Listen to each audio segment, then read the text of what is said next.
जो आज का हमारा मेन प्रयोजन है कि बच्चों से लेकर के सभी लोगों को, बच्चे हो, छोटे प्राइमरी स्कूल के हो या हाई स्कूल के हो, कॉलेजियन हो या आम आदमी हो, सभी लोग, उनको गाय के महत्व के बारे में थोड़ी क्यूरियोसिटी जागे, थोड़ा उनको लगे कि नहीं ये भाई क्या चल रहा है, क्या है गाय, उसके बारे में एक सेंसिटाइजेशन या तो एजुकेशन के लिए, अवेयरनेस के लिए हमने विविध जो मोर्चे पर काम करना शुरू किया है। उसमें आज के हम जो करने जा रहे हैं, राष्ट्रीय लेवल पर कामधेनु गौ विज्ञान प्रचार प्रसार परीक्षा, गाय का गौ विज्ञान, cow is full of science. मैं खुद कैंसर सर्जन हूँ, इसलिए कह सकता हूँ कि गाय में जो साइंस पड़ा हुआ है वो एक्सप्लोर करने की जो आवश्यकता है, वो अपने इकोनॉमी, $5 ट्रिलियन इकोनॉमी हम बात करें तो उसमें भी कितना बड़ा रोल अपने देश में 19.42 करोड़ गौवंश है, उनके गौमूत्र और गोबर, गाय एक हमारा इश्यू ये भी रहा, गाय दूध नहीं देती है फिर भी गौमूत्र और गोबर, cow dung and cow urine is so precious, उनका ही उपयोग किया जाए ना, तो भी न केवल गाय बचेगी, पूरा अर्थतंत्र की गाड़ी पाटे पर चल जाएगी। आत्मनिर्भर की बात करते हैं हम, भारत को आत्मनिर्भर बनाना होगा तो कृषि से लेकर के हेल्थ इंस्टीट्यूट से लेकर के तो बहुत सा बड़ा काम हो सकता है। इसलिए हमने, आपको सबको पता है, हमने एक गोमय गणेश और गोमय कामधेनु दीपावली अभियान भी चलाया कि गाय के गोबर से भी कितना उनकी उपयोगिता क्या है, और ये अभियान पूरे देश में एक गौ के लिए जागृति के लिए बड़ा काम आया। बहुत बड़े मात्रा में सेंसिटाइजेशन प्रोग्राम एक सफल प्रोग्राम हुआ। और उसके बाद हमने Kamdhenu chair, Kamdhenu study centre in each colleges and each universities, कि भी आज के युवा बच्चों को, कॉलेज यूथ को भी एंटरप्रेन्योरशिप बनाने के लिए, एम्प्लॉयमेंट के लिए जो हमें एक्सप्लोर एरिया है कि गाय का, गो पालन का, गो संवर्धन का, गो आधारित उद्योगों का, गो आधारित कृषि का, आरोग्य का, इतने बड़े, इतना बिजनेस अपॉर्चुनिटी है, उनको एक्सप्लोर करने के लिए कहीं न कहीं कॉलेजेस में बच्चों के साथ बातचीत हो। इसलिए कामधेनु चेयर स्टडी सेंटर की हमने एक शुरुआत की, बहुत बड़ा अच्छा रिस्पॉन्स मिल रहा है। सभी यूनिवर्सिटी के वाइस चांसलर आगे आ रहे हैं तो चलो हम ये यूनिवर्सिटी में, हमारी यूनिवर्सिटी में कामधेनु चेयर शुरू करेंगे, उनके माध्यम से बच्चों को एक अवेयरनेस सेंसिटाइज किया जाएगा, और बाद में तो वो एक रिसर्च से लेकर के पूरा डिपार्टमेंट तक जाएगा। शुरुआत में चेयर बनेगी, बाद में रिसर्च सेंटर होगा, बाद में पूरा एक full fledge department, full fledge college भी हो सकती है, और ये हमने सोचा है, इसके लिए सभी तैयारी कर रहे हैं। वैसा ही दूसरा एक आज का हमारा जो प्रयोजन, कामधेनु गो विज्ञान प्रचार प्रसार परीक्षा एग्जाम हम लेने जा रहे हैं, पूरा आयोजन किया है। It will be an online examination, only MCQ type के क्वेश्चंस टिक मार्क करना है। There will be 100 questions, 1 hour duration. Mobile से भी, मोबाइल एप्लीकेशन, मोबाइल से भी आदमी, बच्चा कोई भी एग्जाम दे सकेगा, कंप्यूटर से भी दे सकेगा। एंड सपोज कि कहीं रिमोट एरिया में जरूर पड़ी तो उनको हम ऑफलाइन भी वहाँ पेपर निकाल करके भी वो दे सकते हैं। 4 कैटेगरी में हमने शुरुआत की है ऐसा परीक्षा लेने वाले। प्राइमरी स्कूल के लिए अप टू 8 स्टैंडर्ड के लिए बच्चों के लिए अलग परीक्षा का उनका क्वेश्चन पेपर होगा, थोड़ा इजी होगा प्राइमरी लेवल का। 9, 10, 11, 12 के लिए अलग पेपर रहेगा एक कैटेगरी। कॉलेज और यूनिवर्सिटीज के लिए बच्चों के लिए और एक अलग category. And 4th category for all of us, कोई कहीं पढ़ते नहीं है लेकिन कहीं भी कोई भी नागरिक, न केवल अपने देश का, हमने तो ये भी हमारा एक वेबिनार हुआ था तो foreigners are also so much excited, हम भी एग्जाम देंगे, तो ऑल ओवर वर्ल्ड ग्लोबली कोई भी एग्जाम दे सके, इसलिए 4th कैटेगरी ये होगी।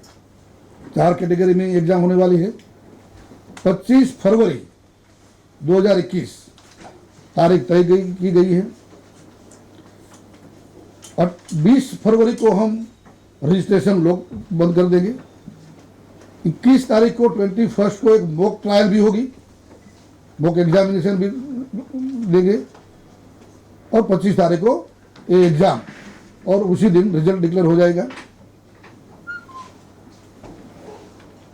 पूरा हमारा इंफ्रास्ट्रक्चर उनके लिए एग्जाम के लिए जो चाहिए सॉफ्टवेयर से लेकर के कंप्यूटराइज पूरी सिस्टम सर्वर उनकी व्यवस्था हो रही है।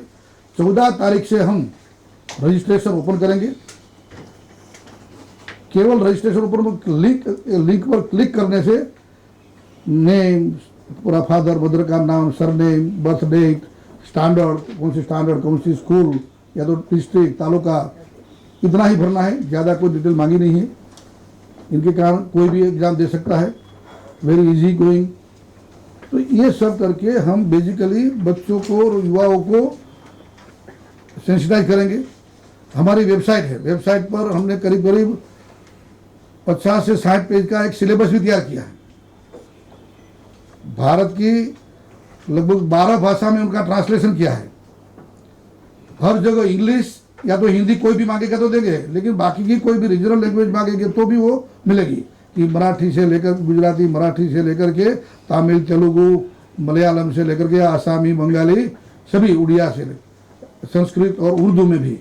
तो टोटली 12 लैंग्वेज में ये परीक्षा होगी। और वेबसाइट पर उनका हम लेसन देंगे, ब्लॉग देंगे, रोज एक एक ब्लॉग आएगा, वो पढ़ेंगे बच्चे। करीब करीब हमने 100 से ज़्यादा बुक्स का लिस्ट बनाया है रेफरेंस के लिए। कोई और भी पढ़ना चाहता है, जरूरी नहीं कि केवल उनके क्वेश्चन उसमें से आएंगे, लेकिन एक क्यूरियोसिटी के कारण कोई पढ़ना चाहता है, रिसर्च पेपर, कोई साइंटिफिक बुक, कोई साहित्य की बुक, कोई संस्कृत के यानी कि अपने वेद पुराण में गाय की महत्ता, ऐसे बहुत से पुस्तक है, वो भी हम हमारी वेबसाइट पर रखेंगे ऑनलाइन, कोई भी देख सकेगा, कोई भी पढ़ सकेगा। ओवरऑल हमारा मतलब है कि लोगों को, बच्चों को, युवाओं को, सबको गाय के बारे में एक उत्साहपूर्ण वातावरण बने और देश में गाय की सही महत्ता, केवल न मिथ लेकिन उनकी उपयोगिता और उनके आधार पर उनके जीवन शैली बदले, उनके आधार पर उनकी इकोनॉमी में चेंज आए, आप भारत भी आत्मनिर्भर बने। हमारे प्रधानमंत्री कहते हैं ना हेल्दी इंडिया, वो हेल्दी इंडिया का कंसेप्ट भी गाय में समाया है, वो भी उनको पता चले। क्लीन इंडिया, ग्रीन इंडिया, ये सब गाय के साथ जुड़ा हुआ है। तो ये सब बात को लेकर के हम एग्जाम लेने जा रहे हैं। आप सब हमारे बंधु मित्रों को अपील है कि इनका ज़्यादा से ज़्यादा प्रचार प्रसार करें, ताकि ज़्यादा से ज़्यादा लोग हमारी वेबसाइट या तो क्लिक करके रजिस्ट्रेशन करवाएं।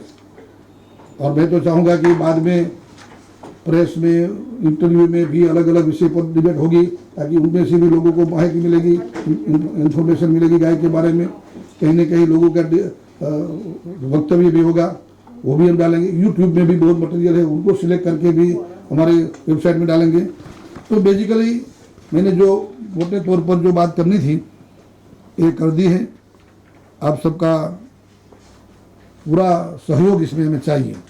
इसी बात के साथ आप सबका आभार व्यक्त करते हुए मैं मेरी बात खत्म करता हूँ। साथ में जो आपको प्रेस नोट रिलीज दिया है उसमें हमारी वेबसाइट का नाम भी लिखा है, kamdhenu.gov.in, और एक ब्लॉग भी है kamdhenu.blog BLOG, उन पर हमारा ये सब डिस्प्ले किया जाएगा। मुझे लगता है कि मैंने पूरी बात कर दी है। हमारे आदरणीय मेंबर सेक्रेटरी और ज्वाइंट सेक्रेटरी है डॉक्टर चौधरी, अब भी कुछ थोड़ा सा अपने विचार रखें, बाद में आपका क्वेश्चन आंसर जो भी हो क्वेश्चन आंसर। ओके। सर गाय हमारी वैदिककालीन संस्कृति का हिस्सा है। गाय को हम पूछते भी आए हैं, पीढ़ियों से हम एक सम्मानजनक दर्जा देते, इसके बावजूद आज हमें इस स्थिति पे आना पड़ गया कि गाय के बारे में गीतें छोड़ के, आखिर क्या वजह रही कि हम अपनी संस्कृति को भूलते जा रहे हैं? बेसिकली यही शिक्षा का अभाव लोगों को। बिल्कुल मैं तो कहूँगा कि इवन आज़ादी के बाद भी जो हमें प्रयास करने चाहिए थे। मैं थोड़े दिन पहले गया था वाराणसी, 1916 में मदन मोहन मालवीय जी ने BHU के साथ साथ पैरेलल गौशाला शुरू की थी। महात्मा गांधी जी ने साबरमती आश्रम में गौशाला शुरू की थी। I am talking about 1928। बाद में येरोडा जेल में मैं गया था, वहां गौशाला है। लेकिन जो भी हुआ हो, जब जगह तब से सुबह अब समय आया है, क्या करें, आज़ादी के 70 साल तक गाय, नहीं तो हमारी टोटल इकोनॉमी चेंज हो जाती। मैं तो एक पिछले 10 साल से गाय से जुड़ा हुआ हूँ, वैसे तो किसान बच्चा और बचपन से, लेकिन विज्ञान के साथ गुजरात गौ सेवा आयोग का अध्यक्ष रहा मैं, और उसमें गाय में जितना डिटेल में गया तो लगा कि ये तो अखूट भंडार है, अद्वितीय अमूल्य है। गाय के बारे में जितना सोचे अद्भुत है, एक सोल कहते हैं उनको, प्राणी भी कहना ठीक नहीं होगा, इसे यूनिक सोल, और एक कुदरत की बख्शिश है। उनका जितना भी हमारे देश की समृद्धि के लिए उपयोग कर पाए ना, ये भी बहुत जरूरी है। और इसीलिए ये एग्जाम, जैसे मैंने बताऊंगा कि यूनिवर्सिटीज़ के वाइस चांसलर्स की हमारी वेबिनार हुआ तो इतना सबने सराहा कि ये तो अद्भुत आइडिया है, कामधेनु चेयर का तो हम तो तुरंत शुरू कर देंगे। और उसी मीटिंग में ही क्लिक करके बोल दिया कि मैं मेरी यूनिवर्सिटी में कामधेनु चेयर शुरू कर दूंगा, और आज लेटर आने लगे। तो अब से प्रयास शुरू कर दिए है हमारे प्रधानमंत्री श्री ने। सर एक चीज बताइए, ये एग्जाम कितना फ्रीक्वेंटली आप कंडक्ट करेंगे? Every year it will be afterward, it will be every year programme. उसमें तो मैं तो ये भी चाहता हूँ कि धीमे धीमे जैसे हिंदी पहली, दूसरी, तीसरी, विनीत, ऐसी पूरी परीक्षा होती है ग्रेजुएट लेवल तक की, बाद में भी क्योंकि हमारा आयोग भी नया है, धीमे धीमे उसमें भी हम ये करेंगे कि भाई एवरी ईयर थोड़ा हार्ड कोर्स, बाद में डिप्लोमा तक सर्टिफिकेट, डिप्लोमा। दूसरी बात है सर, ये जो सिलेबस और क्वेश्चनर जो है ये यूजीसी के थ्रू या एनटीए के थ्रू आप कराएंगे? आपने बताया कि सॉफ्टवेयर आप डिज़ाइन कर रहे हैं एग्जाम के थ्रू, इसका क्या मान्यता रहेगा? नहीं, हाँ, क्योंकि अगर कोई एग्ज़ाम लेते हो तो आपका जो ऑब्जेक्टिव है सेंसिटाइज करने का, but as a common person, you know, be it student और to a common person, why should they come and apply if it is not benefiting them apart from, you know, testing their awareness? Exactly. इसलिए basically ये testing के लिए तो है ही नहीं। हाँ। कि भाई उसमें कोई पास फेल ऐसा तो हम देने वाले नहीं है। हाँ। सबको पास ही कर, सबको एक अच्छा सर्टिफिकेट देंगे।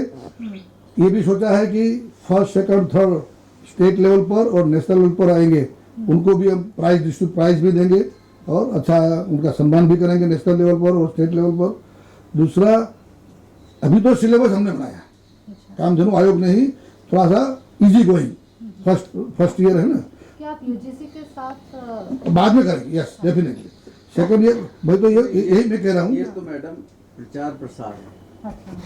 यूजीसी तो जब आप कोई कोर्स करते हो, जब आपको डिग्री, डिप्लोमा या सर्टिफिकेट कोर्स देते हैं, तब आप किसी ऐसी एक्रेडिटेड बॉडी के थ्रू जाते हो, एनटीएससी, यूजीसी, सीबीएसई, वो बॉडीज तो ये हैं कि जब आप कोई सर्टिफिकेट उस किस्म, ये तो प्रचार। लेकिन बाद में वो आ जाएगा चेयर में, कामधेनु चेयर जो बनेगी यूनिवर्सिटी में, वो वहाँ उनको क्रेडिट भी दिलवाएंगे कि भाई कामधेनु चेयर के अंदर में किसी ने 40 लेक्चर अटेंड किए, किसी ने कोई रिसर्च किया, तो उनको एग्जामिनेशन के लिए सर्टिफिकेट में या तो सर्विस में आने वाले दिनों सर्विस में भी उनको क्रेडिट मार्क्स मिले, भाई 3 मार्क्स, 5 मार्क्स, ये लॉन्ग प्रोसेस मतलब करेंगे हम। लेकिन वो यूनिवर्सिटी के बच्चों के लिए जो कामधेनु चेयर के माध्यम से ऐसा कोई डिजाइन करेंगे।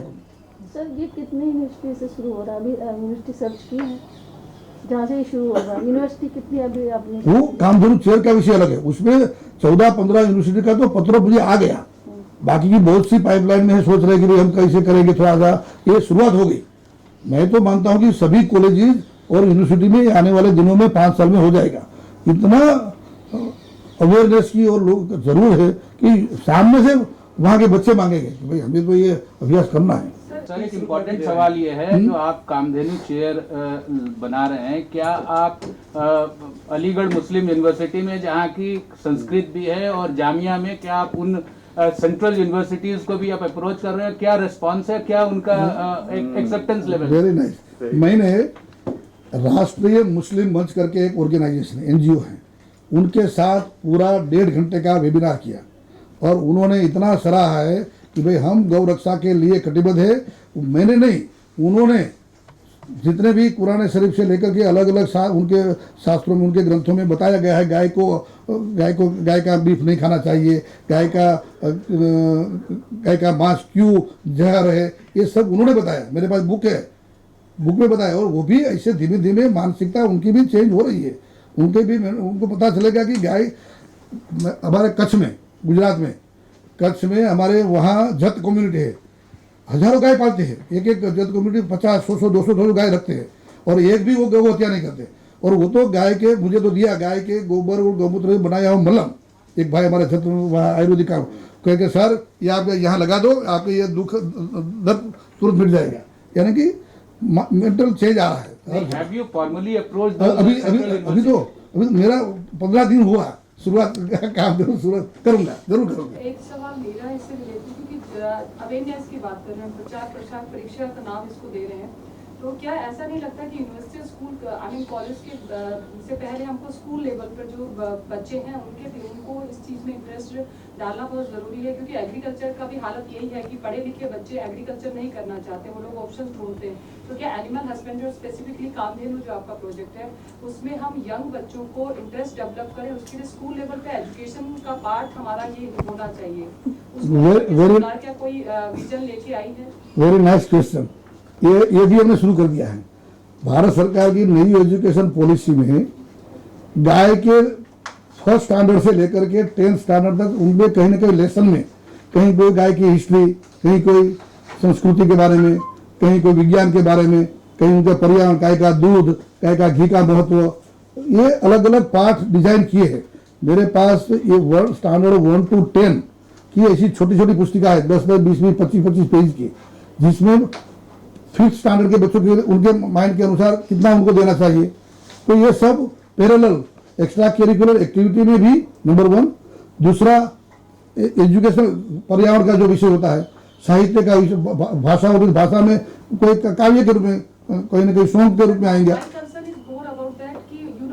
प्रैक्टिकल पर्सन, हम लोग की गाय दूध देना बंद कर देती तो उसको रोड पर छोड़ देते, जो सरकार के लिए और समाज में हर तबके के लिए एक बड़ा चैलेंज है।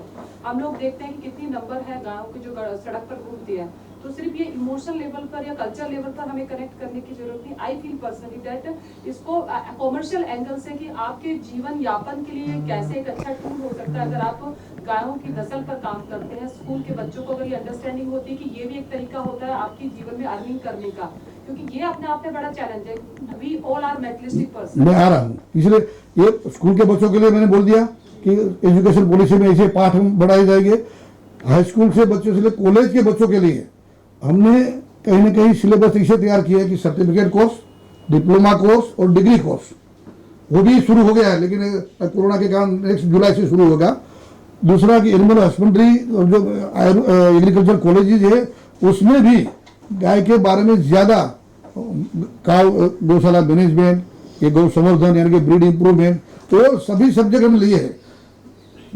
थोड़े दिन पहले ही मेरी बायोटेक्नोलॉजी मिनिस्ट्री में, यहाँ बायोटेक्नोलॉजी मिनिस्ट्री है साइंस एंड टेक्नोलॉजी में, उनके सेक्रेटरी से बात हुई कि भारत देश की लगभग करीब 50 ब्रीड है, जैसे गिर, साहिवाल, ओंगोल से लेकर के, उनके लिए अच्छे से एक रिकॉर्ड, उनके साथ साथ उनका ब्रीड का डिटेल प्लानिंग, ये सब करने के लिए भी हमने शुरू कर दिया है ऑल एंगल।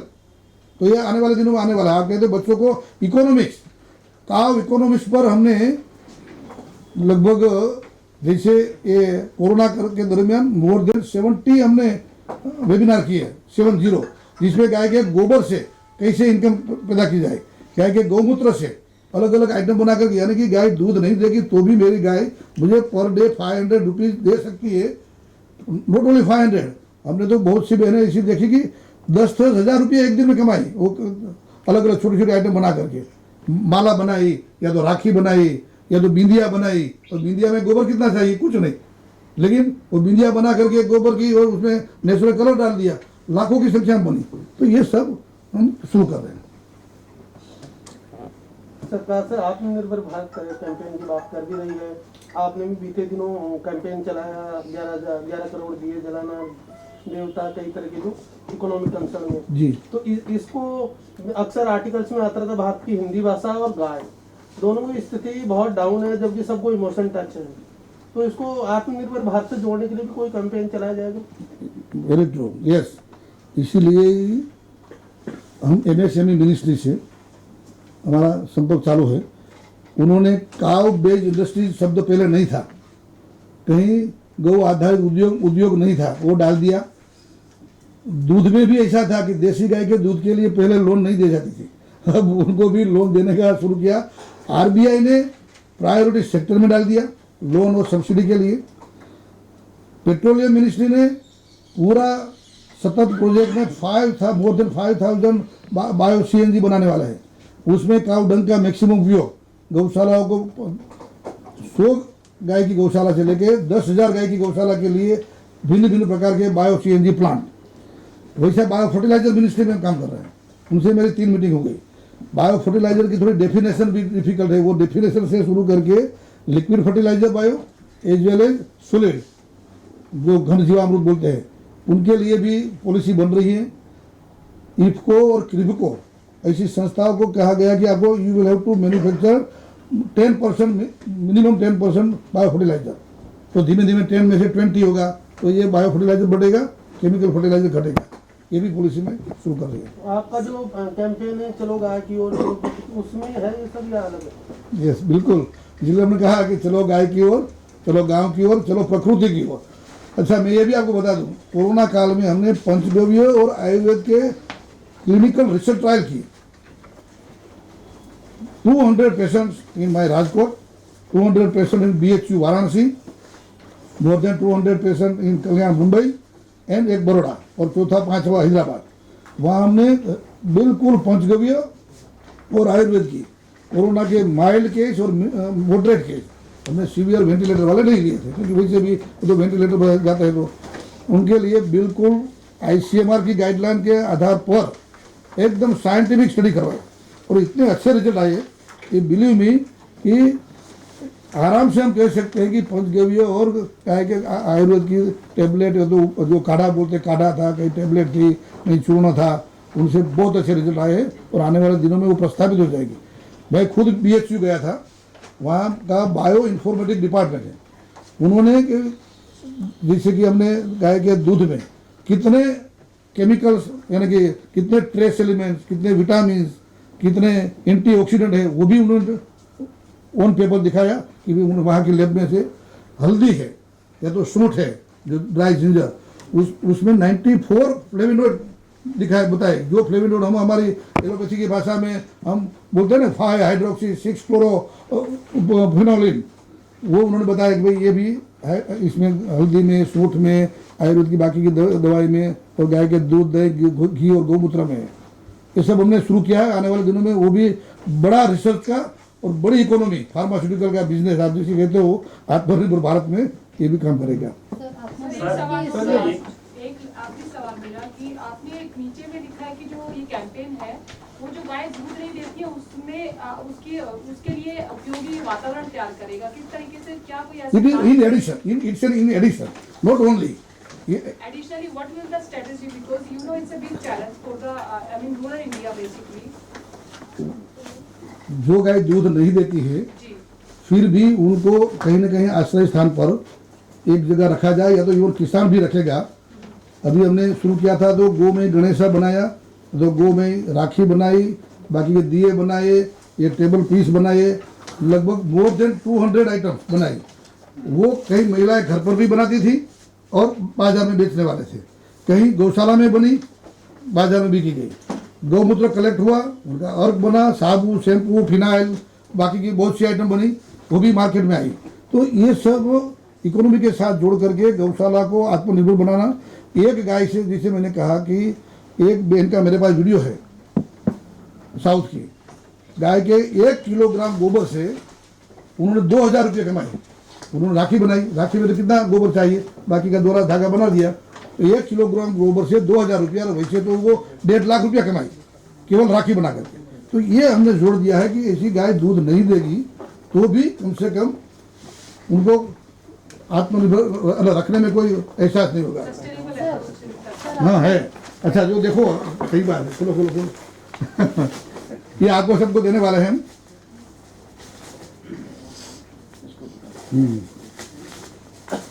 हाँ देखिए, ये घड़ी है वॉल क्लॉक, अभी उसमें डालने बाकी है, आ जाएंगे, लेकिन ये पूरा गोबर का बना हुआ है। पीछे थोड़ा स्टैंड दे दिया है और यहाँ वो अपना बैटरी दे दिया है। पूरे गोबर से रहेगी, आपके घर में रहेगी तो पूरा रेडिएशन भी एब्सॉर्ब करेगी, वातावरण भी शुद्ध करेगी, और आपको, और महिलाओं या तो युवा को जो बनाते हैं उनको आराम से 200-300 रुपये से मिल जाएगा। तो कितना रुपया मिलेगा? तो ये हम गोबर से, दूध का तो क्योंकि चल रहा है, दूध का भी आज केरल में वहाँ की वेचूर गाय का 200 रुपया पर लीटर दे रहे हैं। और उन्होंने कहा कि हम सब ये मेडिसिनल यूज करेंगे उनका। गिर गाय का तो सबको पता है 100 से 120 रुपया तक, और घी 1000 रुपया से लेकर के 5000 रुपया तक आज घी लोग लेने तैयार हो गए हैं। तो सभी प्रकार से हमारा प्रयास है कि गाय का महत्व समझेंगे तो गाय रखने लगेंगे। और उस पर सरकार का पूरा प्रयोग, पूरा ब्रीड इम्प्रूवमेंट के लिए हम जो आर्टिफिशियल इंसेमिनेशन कर रहे हैं, वो कहीं ना कहीं 4000-5000 लीटर वाली गाय पर ईयर जो देती है एक लैक्टेशन में, उनका बछड़ा और उनके बछड़े का सीमेंट, ये पूरी साइंटिफिक इवेल्यूएशन करके हम एआई करवाते हैं, तो ताकि नेक्स्ट जनरेशन में दूध बढ़े। तो सभी प्रयास हमारे चालू हैं। सर आपने सर बताया आपने वो धूपबत्ती अगरबत्ती भी बनाया हाँ, दिवाली पर, हाँ। तो ये मार्केट में जैसे हमारी तो खत्म हो गई, कहाँ मिलेगी, इसके बारे में थोड़ा सा बताइए। अगरबत्ती, धूपबत्ती, दिया, ये सिमरानी कप, कंडे, टेबल पीस, एक कीचेन, ऐसी घड़ी, राखी, माला, ऐसे फ्रेम, ऑल आइटम आज यहाँ पे एक शॉप ही खोल दीजिए या फिर हो रहा है। एक रात दिल्ली में एक ऐसी कोई एक पार्टी तैयार है गौ सेवक, वो पूरा मॉल खोल रहा है, पूरा डिस्प्ले होगा और अच्छा बनेगा। सर हाँ, एक चीज हाँ, हाँ, बताइए, हाँ। एक चीज बताइए, आपने बताया पंचगव्य और आयुर्वेदिक से रिसर्च का, हाँ। कोविड पेशेंट्स को फायदा हुआ, किस तरह फायदा हुआ और कितने लोग इससे फायदा हाँ, लिया है? राजकोट में हमने 200 पेशेंट पर ट्रायल किया। हाँ 200 पेशेंट को right from very first day उनका पूरा क्लिनिकल चेकअप किया। वे इनको फर्स्ट डिग्री, सेकंड डिग्री के थर्ड डिग्री है कोविड पॉजिटिव, एडमिट किया। उनको सुबह से शाम तक का कि सुबह में आपको एक काढ़ा पीना है, एक घनवटी है आयुर्वेद की वो लेनी है, और ये गाय के पंचगव्य का ग्रेन्यूल्स बनाए हैं। एक कंपनी ने महिला की कोऑपरेटिव है, उन्होंने गाय के पंचगव्य की ग्रेन्यूल बनाई है। दूध, दही, घी, गौमूत्र, गोबर बना करके बढ़िया पाउडर, अपने जो प्रोटीन पाउडर खरीदे ना वैसा ही, वो कितना लेना, दूध कितना लेना, हल्दी कितना लेना, कितना श्वासोश्वास लेना, पूरे दिन का शेड्यूल। ऐसे कि कोई 5 दिन में नेगेटिव हो गए, कोई 10 दिन में नेगेटिव हो गए, कोई 14 दिन में नेगेटिव हो गए, और कॉम्प्लिकेशन कोई कॉम्प्लिकेशन नहीं हुआ।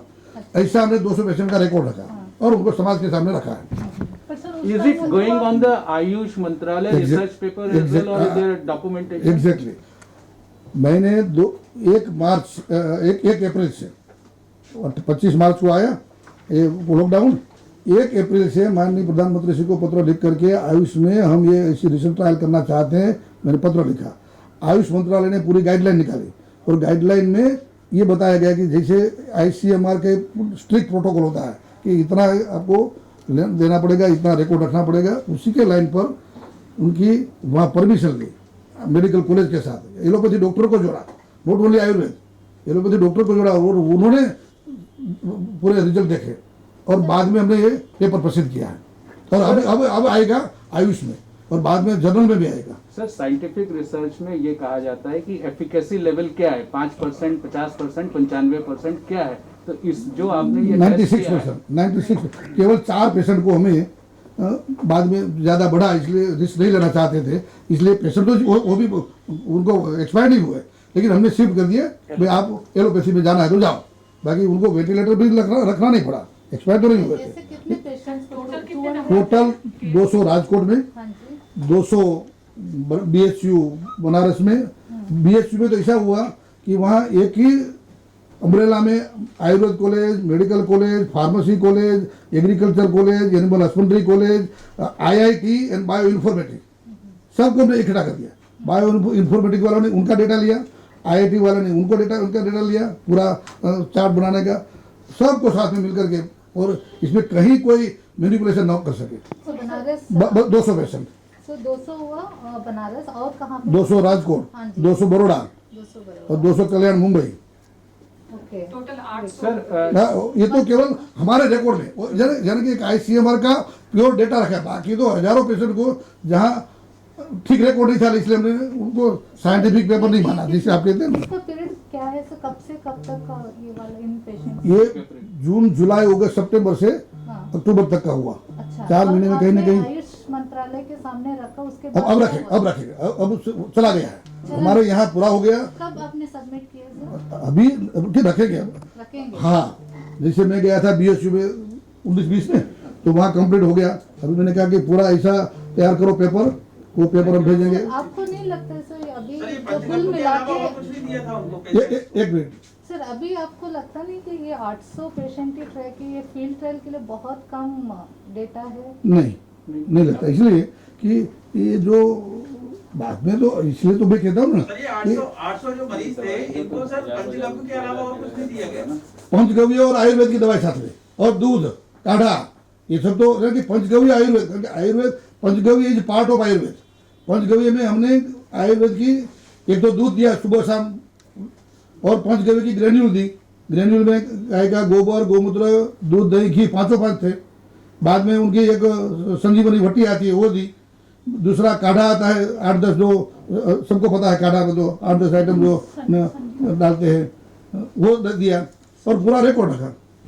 बाकी एक भी एलोपैथी दवाई नहीं थी, एक भी एलोपैथी दवाई नहीं थी। कुछ दिन पहले एक खबर आई थी यूपी में कई सौ गाय मरी हैं गौशालाओं में। आपने क्या यूपी सरकार से कोई रिपोर्ट मांगी है इस बारे में, या उन्होंने कुछ बताया है कि उनके यहाँ पे कितनी गाय मरी हैं भूखी या किसी बीमारी की वजह से? मेरी रेगुलर फोन पर बात होती रहती है, कहीं न कहीं अलग अलग प्रकार के वहाँ कारण रहे हैं।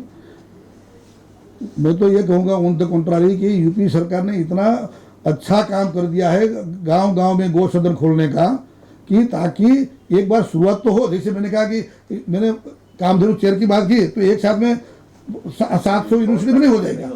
वैसे वहाँ मैं गया, सुनिए मैं गया था वाराणसी में खुद देखने के लिए कैसे गौसदन भी अच्छी तरह से चल रहे हैं। कहीं ना कहीं कोई कोने में, कोई गांव में, जहां देखिए तो अपने देश तो इतना है कि कहीं प्रधान ठीक नहीं है, कहीं वहाँ का सचिव ठीक नहीं, कहीं कोई NGO ठीक नहीं है, तो कहीं कहीं ऐसे हादसे होते रहे होंगे, अलग बात है। लेकिन ओवरऑल बहुत अच्छा काम हो रहा है, और धीमे धीमे एक साल में इतना स्ट्रीमलाइन हो जाएगा। मैं आपको बताऊं कि वाराणसी के रूरल एरिया में लगभग 30-40 किलोमीटर घुमा, और एक भी गाय जो रियल BSR है वो हमने देखी नहीं। जो रोड पर बांधी हुई थी वो किसान की बांधी हुई देखी, और हाँ रियली में हमने 4 लोग बैठे थे। हमने सोचा कि चलो ये लंबा रास्ता है, आधा 1.5 घंटे का, हम देखते जाए कि भाई कितनी बेसहारा आ गए। लिए अच्छा काम हुआ है। बाकी कभी कभी हादसा होता होगा, अलग बात है। सर एक और सवाल सर ये है कि पश्चिम बंगाल में, ये पॉलिटिकल सवाल है, पश्चिम बंगाल में गाय का जो कत्ल हो रहा है या बांग्लादेश भेजे जा रहे हैं, क्या आप उस पर भी आपकी नजर है? क्योंकि इलेक्शन में अभी बहुत बड़ी वो एक पॉलिटिकल पॉइंट है बीजेपी के लिए, जो वहाँ इलेक्शन अपोनेंट में है, और TMC के लिए जो इसको देख रही है या रोक रही है, पा रही है। बंगाल की जनता भी गौ रक्षा चाहती है, वो भी चाहते हैं कि गौ हत्या न हो। गाय न केवल सांस्कृतिक हमारा आधार है, लेकिन इकोनॉमी का भी बड़ा रोल करने वो भी पहचान गए हैं। इसलिए वहाँ बांग्ला बॉर्डर पर जितनी तस्करी हो रही थी ना, 2015 में महीने में गुजरात में था, उस समय मैंने एक पत्र लिखा था। उस समय आदरणीय राजनाथ जी होम मिनिस्टर थे, उन्होंने एक कमेटी बनाई थी, और कमेटी के आधार पर वहाँ जो BSF के साथ मिलकर के 2-3 NGO ने इतना बढ़िया काम किया कि आज लगभग वो NGO कह रही है कि सर 95% तस्करी बंद हो गई है। कहीं ना कहीं 5% कहीं ना कहीं घूम करके ले जाते होंगे, बात अलग है। बहुत अच्छा काम हुआ है, और आने वाले दिनों में वो पूरी बंगाल की इकोनॉमी चेंज करेगी, क्योंकि इतनी गाय रहेगी, गोपालन होगा, गौ संवर्धन होगा, तो किसानों को फायदा ही होगा। क्या आप दीदी को अप्रोच कर रहे हैं, ममता दीदी को, इस बारे में उनको डिस्कशन करने के लिए, या कोई आपने पहल की है? मैंने सभी देश के सभी मुख्यमंत्री, सभी वहाँ के, इसके लिए एजुकेशन मिनिस्टर, पहले हेल्थ मिनिस्टर, जब ये कोरोना का चला था तब मैंने पत्र लिखा था कि भी आप भी वहाँ आयुर्वेद का, पंचगव्य का कोरोना ट्रायल कीजिए। तभी पत्र लिखा है सभी को, ये चेयर के लिए और एग्जाम के लिए, सभी मुख्यमंत्रियों को, सभी एजुकेशन मिनिस्टर को। सर आपने दीपावली से पहले सर जब ये 33 करोड़ दियों का जब किया था, तो आपने बताया था सर एंटी रेडिएशन दिखाई दी वो आपने। बहुत अच्छा। देखिए उसके परिणाम आ चुके। मुझे पता ही था, मैं इसीलिए आज, क्योंकि मेरा आज का विषय नहीं तो आप अलग चले जाओगे, इसलिए मैंने कहा कि आज तो मेरा व्यापकता बढ़ा। मैंने सौराष्ट्र यूनिवर्सिटी में खुद जाकर के वहाँ के फिजिक्स डिपार्टमेंट में जो गाइगर मुलर काउंटर बोलते हैं, कि जो रेडिएशन चेक करता है कि भाई गामा रेडिएशन आज ये मेरा ये रेडियो एक्टिव पदार्थ है तो इनको रख दिया तो कितना फेंकता है वो वहाँ के उनके बाद आ जाएंगे 950 इतने पार्टिकल आए। बाद में हमने गोबर का छिप रख दी और कितने कम हुए वो भी खुद देखा और इनमें उनका रिपोर्ट भी है।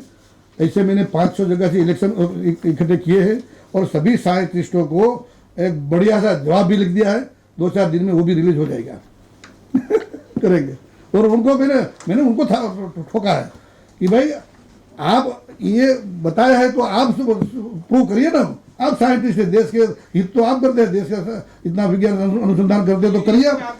मेरे पास प्राइमरी लेवल है, मैं सेकेंडरी वाला नहीं हूँ, रिसर्च वाला नहीं हूँ। मैंने प्राइमरी बता दिया कि भाई रेडिएशन प्रिवेंट होता है। अब कौन सा रेडिएशन कितना प्रिवेंट हुआ, उनके लिए क्या क्या मिक्स करना चाहिए ताकि पूरे जगत को फायदा मिले, मैंने कहा ऐसा पत्र लिखा है।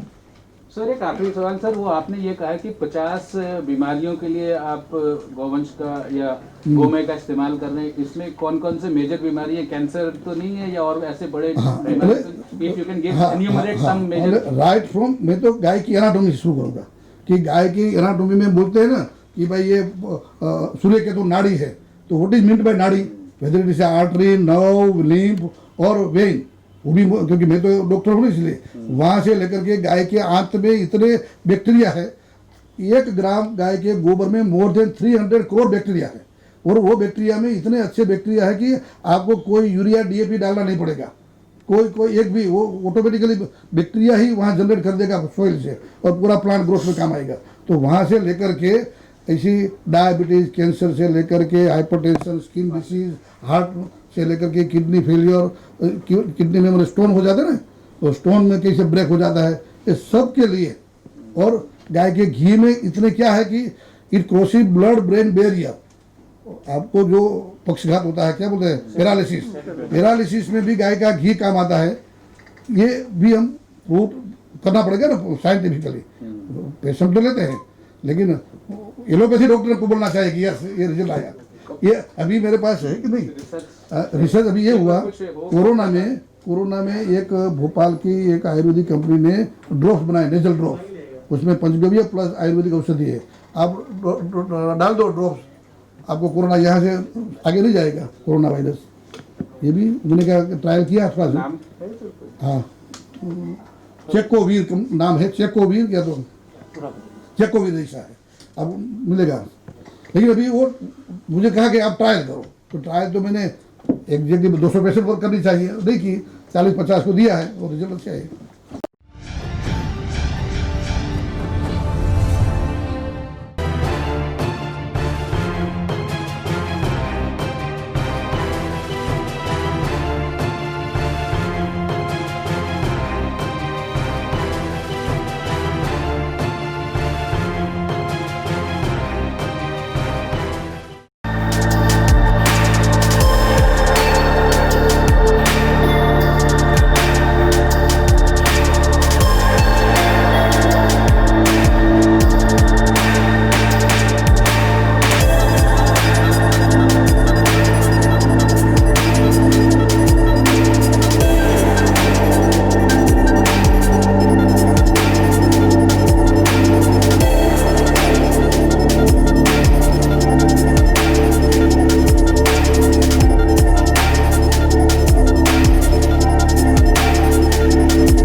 Download Tarang online radio app from Google Play Store.